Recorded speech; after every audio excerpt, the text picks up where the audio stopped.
महाराष्ट्र जैन साहित्य परिषदेच्या वतीनं आयोजित केलेल्या जैन साहित्य 27व्या जैन साहित्य संमेलनाचे अध्यक्ष आदरणीय गुरुवर्य औटी सर, या परिषदेचे अध्यक्ष प्राध्यापक डी ए पाटील सर, व्यासपीठावर उपस्थित असणारे गुरु आदरणीय स्वस्तिश्री लक्ष्मीसेन भट्टाचार्य महास्वामीजी, या साहित्य संमेलनामध्ये विविध विषयाशी आपलं मार्गदर्शन करण्यासाठी उपस्थित असणारे तज्ञ मार्गदर्शन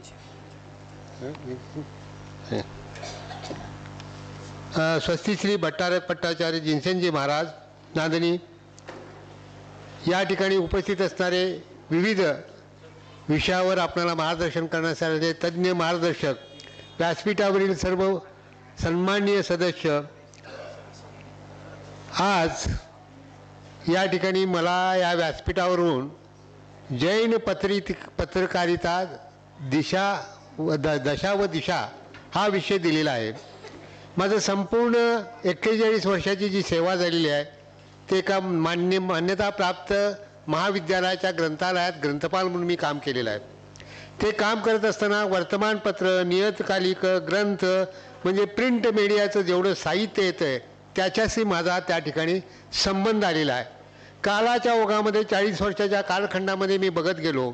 एक काळ असा होता की पूर्ण झोकून देऊन वाचन करणं, चिंतन करणं, मनन करणं, लेखन करणं हे एक एक एक एक प्रकारचा छंद असणारे अनेक व्यक्तिमत्व मी जवळून पाहिलेले आहेत. पण काळाच्या ओघामध्ये हळूहळू ह्या मीडियाचा इतका प्रचंड प्रभाव याच्यावरती होत गेला, माध्यमांचा. मग त्याच्यामध्ये इलेक्ट्रॉनिक मीडियाचे अनेक प्रकार आहेत. टी व्ही आहे, रेडिओ आहे, तुमचं सोशल मीडिया आहे, ट्विटर आहे, वायफाय, सगळ्या गोष्टी त्या आल्या. त्याचा प्रभाव इतका वाढत गेला की आज आपणाला जर ग्रंथालयाचं स्वरूप पाहायचं असेल तर वाचक वर्ग अतिशय कमी होत निघालेला आहे. ही वस्तुस्थिती आहे, हे कुणीही नाकारणार नाही. कुठल्याही सार्वजनिक ग्रंथालयामध्ये जावा, महाविद्यालयाच्या ग्रंथालयामध्ये जावा, प्राध्यापकांच्यामध्ये, शिक्षकांच्यामध्ये जी वाचनाची आवड पाहिजे ती हळूहळू कमी होत झालेली आहे. आणि याचा परिणाम विद्यार्थ्यांच्यावरती झाला आहे. कोविडनंतर तर विद्यार्थी अगदी लहान 5-7 वर्षाचा जरी विद्यार्थी असला तर तो मोबाईल घेऊन बसतो. घरामधला संवाद संपलेला आहे, एकमेकाचा विचार आदान प्रदान संपलेला आहे. प्रत्येकजण आपल्या मोबाईलच्या माध्यमातून वेगवेगळे यूट्यूबवरती वेगवेगळे कार्यक्रम पाहत असतात, वेगवेगळ्या व्हॉट्सअपवरती चॅटिंग करत असतात, वेगवेगळ्या गोष्टी त्या ठिकाणी घडत असतात, माहिती पाठवायची व्यवस्था करत असतात. तो भाग सोडला तर आज आपण अशा साहित्य संमेलनाच्या माध्यमातून लोकांच्यावर किंवा नवीन पिढीवरती संस्कार करणं अत्यंत गरजेचं आहे. या ठिकाणी हे पाटील सर, अत्यंत महत्त्वाचा तुम्हाला मी या ठिकाणी मला अतिशय आनंद झाला. ज्या मुलांच्यावरती वाचन संस्कार व्हायला पाहिजेत अशा मुलांना तुम्ही घेऊन एक वेगळं साहित्य संमेलन त्या ठिकाणी सुरू केलं आहे. हे अतिशय अभिनंदनास्पद अशी गोष्ट आहे. कारण त्या मुलांच्यावरती जर वाचन संस्कार झाले तर ते पुन्हा हे वाचक येतील. आपल्या 5000 वर्षाचा जैन संस्कृतीचा इतिहास आहे. या 5000 वर्षाच्या कालखंडामध्ये प्रचंड असं जैन साहित्य आहे. आज देखील सर्व धर्माचा जर विचार केला तर जैनांचं साहित्य एका बाजूला करायचं नाही, अन्य धर्माचं साहित्य एका बाजूला जर केलं तर जैन साहित्य अतिशय परिपूर्ण आणि प्रचंड प्रमाणात आहे. पण त्याचं अध्ययन करणारी माणसं, ती वाचणारी माणसं ही कमी होत निघालेली आहेत. त्यामुळं अशा जैन साहित्य संमेलनाच्या माध्यमातून हे जे प्रचंड साहित्य उपलब्ध आहेत ते लोकांच्यापर्यंत पोचणं त्या ठिकाणी अत्यंत गरजेचं आहे. आणि या वाचन संस्कृतीवरती इथून पुढे एक परिसंवाद, या साहित्य संमेलनावरती कमी होणारी वाचन संस्कृती कशी टिकवावी आणि ती कशी वाढवावी या संबंधीचा विषय घेऊन अशा पद्धतीची साहित्य संमेलनामधला एक भाग त्यामध्ये असावा असं मी या प्रसंगी विनंती करतो. मला जो विषय दिलेला आहे त्याच्यामध्ये जैन पत्रकार दशा आणि दिशा, पत्रकाराची आजची दशा काय आहे, आजची परिस्थिती काय आहे याच्या संबंधी विचार मांडणं आणि भविष्यकाळात त्याची वाटचाल काय असेल म्हणजे दिशा काय असावी या संबंधी या ठिकाणी विचार व्यक्त करणं आवश्यक आहे असं मला वाटतं. आज आपण पत्रकारिताचा विचार करत असताना पत्रकार आणि पत्रकारिता हे 2 भिन्न गोष्टी आहेत. पत्रकार म्हणजे जो बातम्या संकलित करतो आणि संपादकांच्यापर्यंत पोहोचवतो. कारण माणसाच्या मनामध्ये जिज्ञासा आणि उत्सुकता फार वाढलेली असते. एखादी घटना घडली तर त्याची माहिती आपल्याला ताबडतोब मिळावी ही आपली भावना असते आणि त्या भावनेच्या माध्यमातून ही गरज लक्षात घेऊन अगदी प्राचीन काळापासून पत्रकारिता ही समाजामध्ये उपलब्ध होती. त्याची माध्यमे वेगवेगळी असतात. आता आपण प्रिंट माध्यमे बघतो, प्रिंट मीडिया बघतो, इलेक्ट्रॉनिक मीडिया बघतो, या आत्ताची परिस्थिती आहे. पण प्राचीन काळी ज्यावेळी काही नव्हतं, आज सकाळी आपल्याला कोकाटे साहेबांनी सांगितलं शिलालेख इसवी सणापूर्वीचा आणि आत्ताचा 9व्या शतकातला शिलालेख श्रवणबेळगोळचा, म्हणजे त्यावेळीसुद्धा कुठल्या तरी माध्यमातून ती पत्रकारिता वेगळ्या पद्धतीनं अस्तित्वात असली पाहिजे. त्याचा फारसा कुठं अभ्यास झालेला नाही. पत्रकारितेसंबंधी पहिली जी माहिती येत्या ती रोममध्ये, रोमची संस्कृतीसुद्धा आपल्या इतकी अति प्राचीन संस्कृती आहे. त्या संस्कृतीमध्ये त्यांनी सांगितलेलं आहे की दैनंदिन ज्या घटना घडत होत्या त्या रोज त्या ठिकाणी प्रकाशित केल्या जात होत्या रोममध्ये. हे इसवी सन 59 साली, इसवी सणापूर्वी 59 तो कालखंड. आणि आपला कालखंड शिलालेखाचा एक सकाळी सांगितला तर 131 वर्ष, इसवी सन पूर्वी 131 तो शिलालेख जो आहे तो सांगितला सकाळचा तो. तर या पद्धतीनं त्या संस्कृतीमध्ये सुद्धा एवढं साहित्य, आत्तासुद्धा आपल्याकडे जे साहित्य छापील स्वरूपात आहे आणि हस्तलिखित जे आहेत ती जरी परत छापील केली तर ते सुद्धा प्रचंड प्रमाणात साहित्य आहे. सकाळी ग्रंथ प्रदर्शनाचं पलीकडे उद्घाटन झालं, त्यामध्ये असणारं साहित्य बघितलं आणि अनेक ठिकाणी अनेक मठांच्यामध्ये देखील आपल्या अजून हस्तलिखित मोठ्या प्रमाणात आहे. त्याचंसुद्धा कुठेतरी प्रकाशित होऊन लोकांच्यापर्यंत पोहोचवणं गरजेचं आहे. पण हे करत असताना आपली लोकसंख्या, आपला जो वर्ग आहे, जैन समाज समुदाय आहे, याच्यामध्ये एक ठराविक वर्गच या साहित्याचा आणि या जैन तत्त्वज्ञानाचा सिद्धांताचा अभ्यास करतो. आता या ठिकाणी ही पत्रकारिता, पत्रकार हा भाग झाला. पत्रकारिता काय? माहिती संकलित करणं, ती आणून संपादकांच्यापर्यंत देणं, त्याचं मूल्यमापन करणं, त्याचं वस्तुनिष्ठता तपासणं, त्याची सत्यता असत्यता बघणं आणि त्याच्यानंतर ती छापून लोकांच्यापर्यंत पोचवणं. मग ती प्रिंट मीडियाच्या माध्यमातून पोचवा, अगर इलेक्ट्रॉनिक मीडियाच्या माध्यमातून पोचवा, त्यांच्यापर्यंत पोचवून तो विषय त्यांच्यापर्यंत पोचवणं ही एक आताची पत्रकारिता आहे. ही पत्रकारिताचा आपण ज्यावेळी विचार करतो त्यावेळी आज सकाळी आपण पाहिलं जैन साहित्याचा या मराठी साहित्यावरती मोठा प्रभाव आहे. इवन जैन साहित्य मराठी साहित्याच्या आधीपासून या ठिकाणी अस्तित्वात आहे आणि अनेक त्याचे संदर्भ सकाळी कोकाटे साहेबांनी दिले. त्याच पद्धतीनं मराठी पत्रकारितेला एक मान्यता मिळाली, त्याचं काहीतरी साहित्य आपल्याकडे उपलब्ध आहे, त्याच्यासंबंधी आपल्याकडे काहीतरी माहिती उपलब्ध होते. पण जैन पत्रकारितेसंबंधी मर्यादित स्वरूपात त्या ठिकाणी आपल्याला माहिती पाहायला मिळते.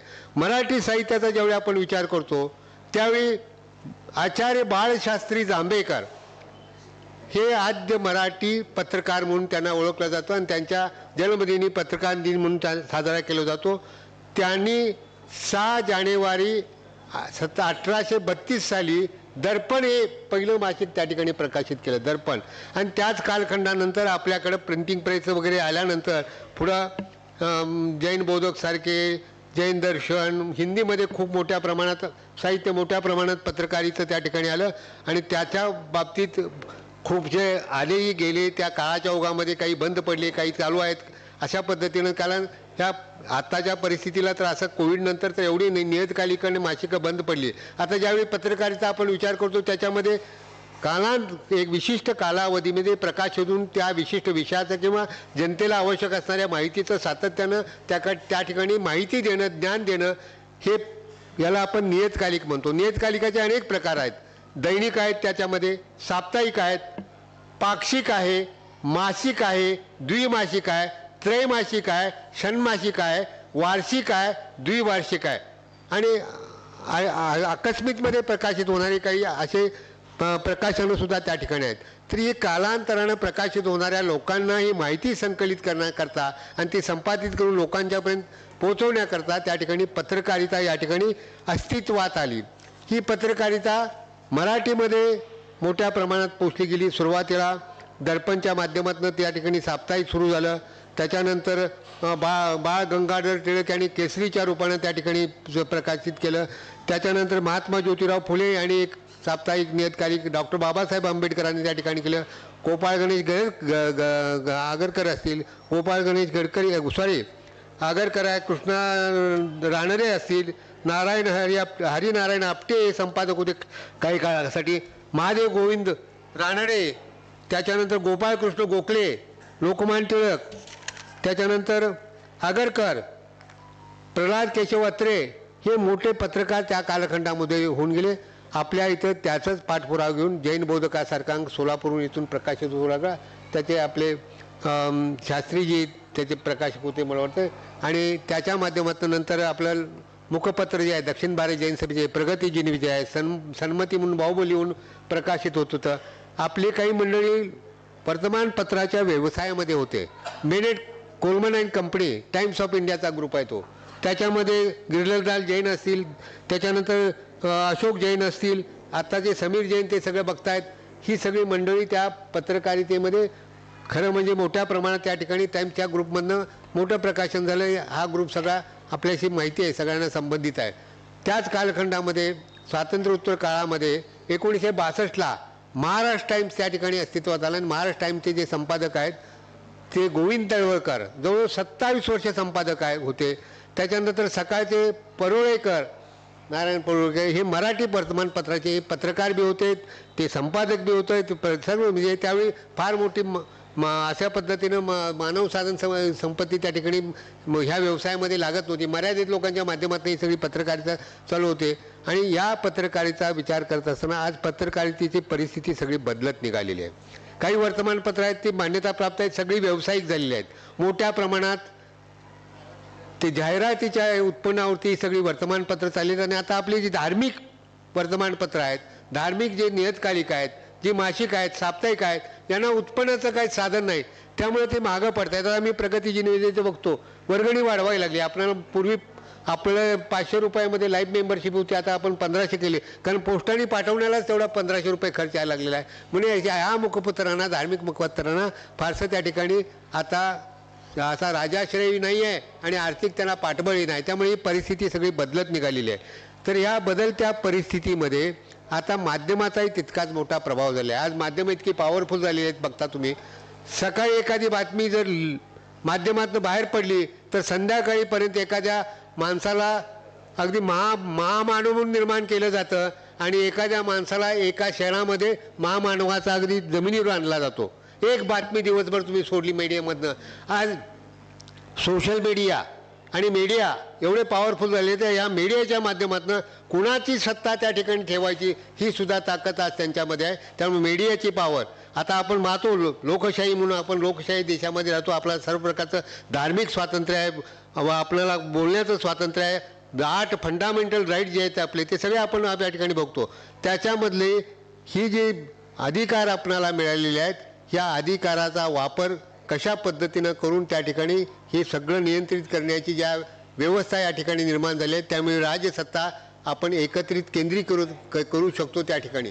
हे आता आपण या गेल्या 10, 15, 20 वर्षाच्या कालखंडामध्ये पाहतो. सोशल मीडियाचा सुद्धा प्रभाव अत्यंत वाढलेला आहे. घराघरापर्यंत मोबाईल पोचलेला आहे. प्रत्येकजण वेगवेगळ्या वेबसाईट ओपन करतं. गुगलवरती गेला तर काही शोधायला लागत नाही. कुठलाही एक शब्द टाकला तर तुम्हाला हजारो रेफरन्सेस त्या ठिकाणी येतात. कुठल्याही रेफरन्सला क्लिक केला की ताबडतोब तुम्हाला ते पाहिजे ती माहिती त्या ठिकाणी उपलब्ध होते. हे माध्यम चांगलं आहे. ज्या पद्धतीनं चांगलं आहे त्याच पद्धतीनं तितकंच ते वाईट झालेलं आहे. आता इतके ते इन्व्हॉल्व गेले आहेत. वाचनाची पुस्तकं हातामध्ये घेऊन वाचायला आज कोणीही तयार नाही. अगदी आपण आपल्या घरामध्ये असलेलं पुस्तक आपल्या मुलाला जरी दिलं, तो 5 मिनटं तो पुस्तक बघेल, चालेल, 5 मिनिटानं बाजूला ठेवलं आणि मोबाईल हातामध्ये घेऊन आपल्याला पाहिजे ती माहिती त्या ठिकाणी शोधत बसेल. ही परिस्थिती लहान मुलांच्यापासून मोठ्यापर्यंत घरामध्ये पती पत्नींचा सुद्धा संवाद कमी झालेला आहे. स्वयंपाक करताना सुद्धा वेगळ्या पद्धतीचं त्या ठिकाणी चाललेलं असतं त्यांचं. आपण आलो की घरात आपण सुद्धा मोबाईल घेऊन त्या ठिकाणी बघायला बघतो. म्हणजे या ठिकाणी जे प्रचंड साहित्य पूर्वीपासून तयार केलेलं आहे, हे कोण वाचणार, ह्याच्यासाठी काय आहे. तर या ठिकाणी या सर्व गोष्टीचा जर आपण विचार केला तर आज माध्यमही प्रभावी होत निघाले आहेत, सगळं बदलत निघालेलं आहे. आजची स्थिती काय आहे, आजची दशा काय, जैन पत्रकारिता जरा दशाचा जर आज आपण विचार केला तर दिशा आणि दशा या दोन. दिशा बघितली तर आज जैन पत्रकारितेमध्ये आधुनिकतेचा वापर कमी झालेला आहे, कमी प्रमाणात आहे. त्यामुळं नियतकालिका वेळेत येत नाहीत, मासिकं वेळेत प्रकाशित होत नाहीत. तीर्थंकर असू दे, जैन बोधक असू दे, सन्मती तर मला वाटतं रेग्युलरली येते नाही. प्रगती जिनविजयसुद्धा महिना, 2 महिने, 3 महिने लेट होत आहे. ह्याच्याच पाठीमागचं आर्थिक कारण आहे. त्याच्यामध्ये आधुनिक तंत्रज्ञान, आधुनिक इलेक्ट्रॉनिक फॉर्मॅटमध्ये आपण त्या ठिकाणी घेऊ शकतो. आता बघतो आपण सगळी वर्तमानपत्र, पुढारीसारखं, सकाळसारखं, महाराष्ट्र टाइम्स, लोकसत्ता, हे सगळे ई जर्नल, ई वर्तमानपत्र, e Pudhari, e Loksatta, e Maharashtra Times हे प्रकाशित होतं. जगातलं कोणतंही वर्तमानपत्र आपल्याकडे मोबाईल असला, अँड्रॉइड असेल तर आपण ओपन करू शकतो ते आणि जगातली कोणती बातमी 1 मिनिटात बघू शकतो. ही माध्यमं सगळी बदललेली आहे. अशा पद्धतीचे माध्यमांचा वापर करून ही पत्रकारितेची वाटचाल आपल्याला पुढे करायला पाहिजे. शिक्षण आणि जनजागरण हा आपली पुढची दिशा असली पाहिजे. आजची दशा जर बघितली तरी वेगळी आपल्याला पाहायला मिळते, पण पुढच्या दशेचा जर विचार केला, धार्मिक आणि आध्यात्मिक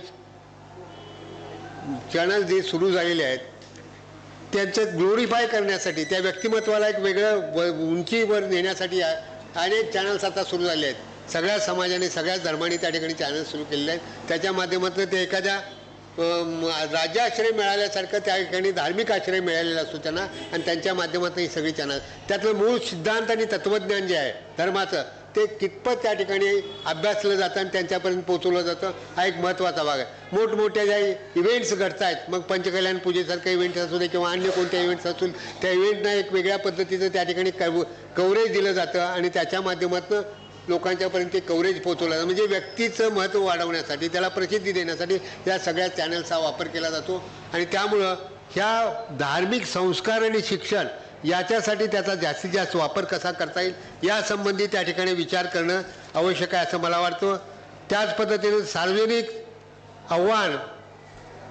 आव्हान तितकं महत्त्वाचं आहे. आपण छापतो, पण त्या छापलेलं साहित्य वाचनासाठी लोकांनी त्या ठिकाणी ते घेतलं पाहिजे ना, विकत आपल्यापर्यंत घेतलं पाहिजे, त्याचं वाचन केलं पाहिजे, त्याचं मनन केलं पाहिजे, त्याचं चिंतन केलं पाहिजे, त्याचं मूल्यमापन करून त्याच्यावरती आपले विचार मांडले पाहिजेत. हे सगळं घटत निघालेलं आहे, कमी होत निघालेलं आहे. त्यामुळे या पद्धतीची जी पत्रकारिता आहे, जी जैन पत्रकारितेची दिशा आजची बघितली तर फारशी समाधानकारक असं नाही. आत्ता याच्यामध्ये करिअर करायला आणि एक वेगळं स्थान प्राप्त करायला फार मोठी संधी आहे. ह्या पत्रकारी संबंधीचं एक शिक्षण अभ्यासक्रम त्या ठिकाणी सुरू केला पाहिजे. आज बघतो आपण एक अँकर 2-2 कोटी रुपयाला महिन्याला घेतात.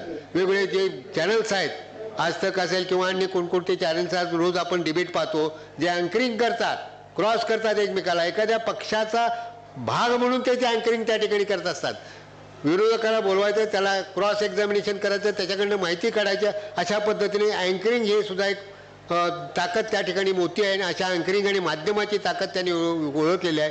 या ठिकाणी विधीपालिका, कार्यपालिका, न्यायपालिका या तिन्हीवरती नियंत्रण करण्यासाठी माध्यमाचा वापर केला आहे. आणि माध्यम प्रभावीपणे जर वापरायचं असेल तर पत्रकार अगदी स्पष्ट वक्ता असला पाहिजे, निस्वार्थी असला पाहिजे, वस्तुनिष्ठ असला पाहिजे, सत्य जे आहे ते सांगणारा असला पाहिजे. त्याची प्रतिमा त्या ठिकाणी उज्ज्वल होते. अन्यथा आज आपण पाहतो कशा पद्धतीने सगळी पत्रकारिता खालून वरपर्यंत चाललेली आहे. ह्या जैन पत्रकारी संबंधी विचार करण्यासाठी वेगळे जैनिझम त्या संबंधीचं तत्त्वज्ञान, आपली फिलॉसॉफी, आपले सिद्धांत, आपली संस्कृती याच्या संबंधी माहिती घेऊन त्यासंबंधी वेगवेगळ्या व्हिडिओज तयार केले पाहिजेत. दशधर्म आपण पर्युषण पर्व मानतो, 10 धर्म आपण सांगत असतो. प्रत्येक धर्मावरती अतिशय उत्कृष्ट आपली वैचारिक मांडणारे त्या ठिकाणी वक्ते आहेत. त्यांचे व्हिडिओ तयार करून या यूट्यूबवरती आपण टाकले पाहिजेत. त्याच्या माध्यमातून त्या पद्धतीचं कोणतरी पत्रकारिता करणारा या ठिकाणी पुढे आला पाहिजे. राजकारणामधली संख्या एकेकाळी आपली 94 खासदार होते लोकसभेमध्ये, आज 1 किंवा 2 खासदार ते सुद्धा राज्यसभेच्या माध्यमातून त्या ठिकाणी जात आहेत.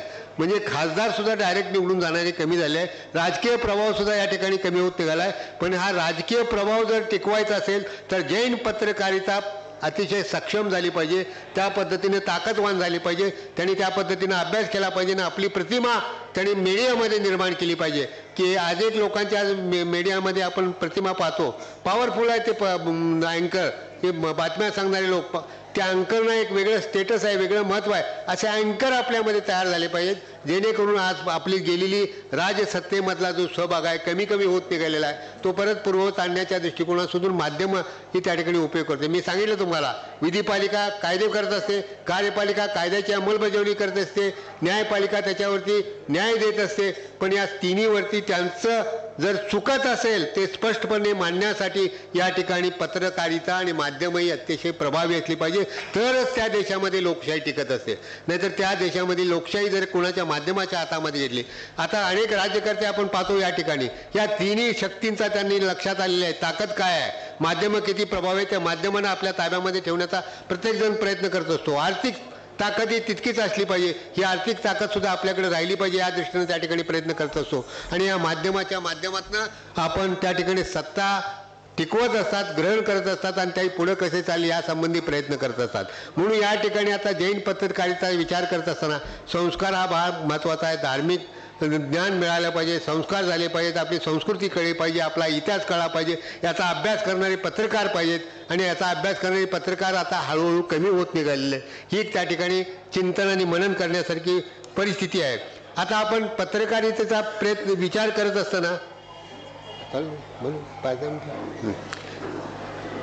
या ठिकाणी पत्रकारितेचा विचार करत असताना आर्थिक पत्रकारिते वेगवेगळे प्रकार आहेत. आर्थिक पत्रकारितेमध्ये सगळे जे काही आर्थिक व्यवस्था जी आहे त्याच्यासंबंधी लेख लिहितात आणि बँकिंग आहे, शेअर मार्केट आहे, बाकी सगळं अर्थव्यवस्था आहे, अंदाजपत्रक वेगवेगळ्या राज्याची, केंद्राची, वेगवेगळ्या पद्धतीचे कर वगैरे याच्यासंबंधी सगळी माहिती त्याच्यामध्ये देत असतात. ते पत्रकारिता करणारे लोक आहेत. तेही आपल्यामध्ये बरेच चांगले लोक आहेत.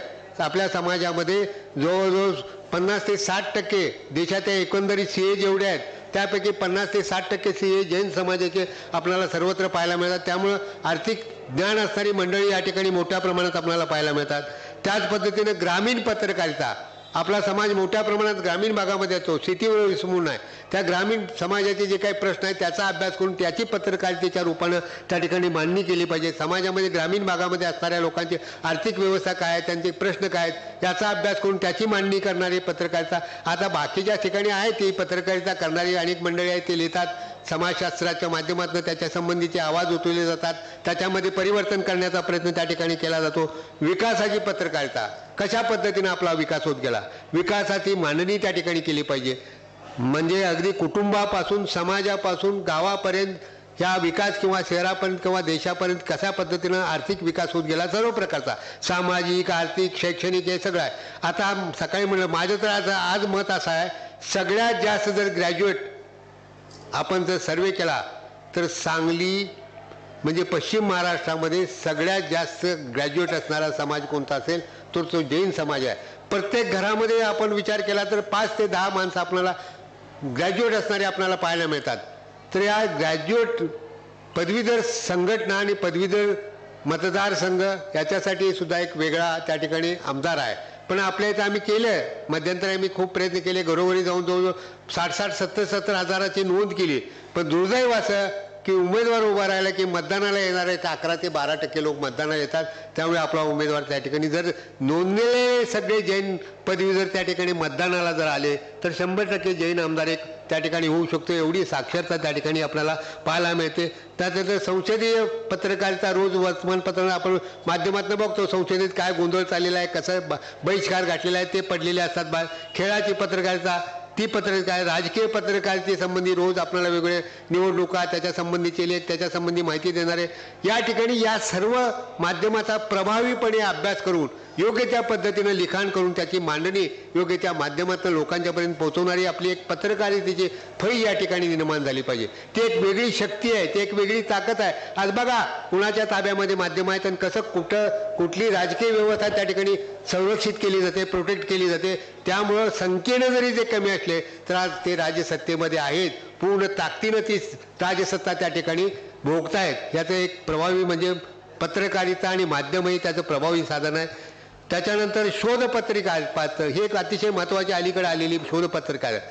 म्हणजे एखादी घटना घडली तर लोक वेगळ्या पद्धतीची माहिती तुमच्यापर्यंत पोहोचवतात, परंतु त्याच्या तळापर्यंत जाऊन माहिती घेऊन ती खरी वस्तूच्या तिथं काय वस्तुनिष्ठ माहिती काय आहे हे शोधपत्रिकेच्या माध्यमातून तिथं जाऊन आपण संकलित करतात. आणि अशी पत्रकारितेमुळे अनेक लोकांना, मंत्र्यांना त्या ठिकाणी या शोधपत्रिकेच्या माध्यमातून धक्के बसलेले आहेत, राजकीय व्यवस्थेला धक्के बसलेले आहेत. ते शोधपत्रिका सुद्धा तेवढ्याच ताकदीची आहे. ते सुद्धा आपल्यामध्ये काही माणसं त्या शोधपत्रिकेत त्या ठिकाणी निर्माण झाली पाहिजेत. नंतर नियंत्रण वॉचडॉग पत्रिका, जे शासकीय वेगवेगळे उपक्रम राबवले जातात ते कशा पद्धतीनं राबवले जातात, त्यात कोणत्या पद्धतीचे कामकाज केलं जातं, कशा पद्धतीनं त्यामध्ये मोठ्या प्रमाणात गैरव्यवहार होतात, हे वॉचडॉग म्हणून आपण त्या ठिकाणी राहिलं पाहिजे. त्याच्या संबंधीचे लेख लिहून त्यासंबंधीची माहिती लोकांच्यापर्यंत पोहोचवली पाहिजे. ती पत्रिका आहे पीत पत्रिका. एखाद्याबद्दल ती टीकात्मक व्यक्तिगत माहिती देणं, त्यांना बदनाम करणं ही पीत पत्रिका म्हणून आपल्याला सर्वत्र या ठिकाणी पाहायला मिळते. स्वतंत्रपणे फ्रीलान्स जर्नलिझम म्हणतो. फ्रीलान्स जर्नलिझम सारखी आपल्याकडे बाळ पाटलांच्यासारखी व्यक्ती होती. ब्लिट्समध्ये ते लिहित होते, टाइम्सला लिहित होते लेख. आपलं जैन मायनॉरिटी जे मिळालं त्यातमध्ये फार मोठं योगदान कुणाचं असेल तर बाळ पाटलाचं आहे असं मी म्हणतो. अनेक ठिकाणी त्यांनी व्याख्यानं लिहिली आहेत, मोठमोठ्या लोकांना जाऊन ते भेटले. अनेक आज चंद्रचूडसारख्या लॉयरनं सुद्धा, त्यावेळी लॉयर होते मला वाटतं चंद्रचूड, त्यावेळी ते भेटले होते.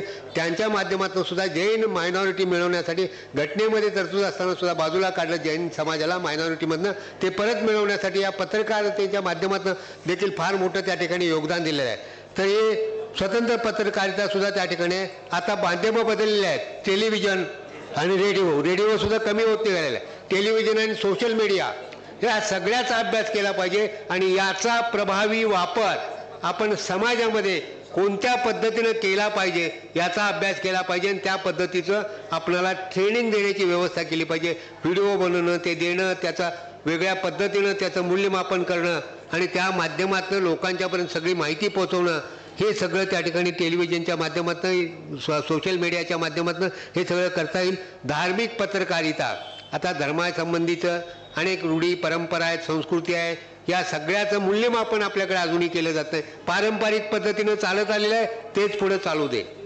आपण आता सकाळपासून अनेक वेळा पाहिलं, आपण हा ईश्वर मोक्ष आपण मानतो, ईश्वर मानत नाही.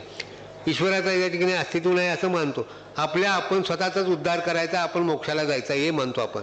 तरी देखील काही रूढी परंपरा आपण अजूनही आहे त्या पद्धतीनंच कोट्यावधी रुपये खर्च करून मोठमोठ्या पद्धतीच्या पूजा होतात, ते होणं गरजेचंच आहे. त्याबद्दल समाज एकत्र येतो, एक वेगळी संस्कृती, वेगळी एकता निर्माण होते. ते धार्मिक पत्रकारितेच्या माध्यमातून जनजागृती या ठिकाणी